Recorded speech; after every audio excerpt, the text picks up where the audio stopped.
اور آپ وہ داماد ہیں جن کو آقا علیہ الصلوۃ والسلام کی شہزادیوں کی نسبت سے ذو النورین کہا جاتا ہے۔ یعنی آقا علیہ الصلوۃ والسلام نے یہ کے بعد دیگرے جب ایک صاحبزادی آپ کو عطا فرمائی اور ان کا وصال ہوا تو آقا علیہ السلام پھر دوسری اپنی صاحبزادی بھی آپ کے نکاح میں دے دی۔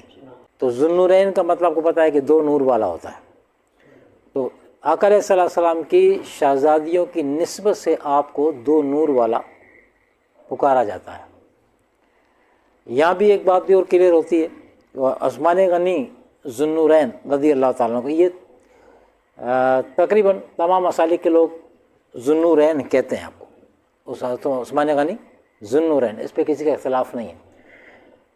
تو اگر ایک بہت بڑا مسئلہ یہاں سے بھی حل ہو جاتا ہے کہ آقا علیہ السلام کو نور ماننا نہیں ماننا، تو جس کی بیٹیوں کی وجہ سے، جس کی شہزادیوں کی وجہ سے، صاحبزادیوں کی وجہ سے، بیٹیوں کی وجہ سے، وہ بیٹیاں جس شخص کے نکاح میں جائیں وہ شوہر دو نور والا کہلائے، وہ دو نور والا کہلائے۔ تو جس کی یہ بیٹیاں ہیں وہ خود نور کیسے نہیں ہوگا؟ سبحان اللہ۔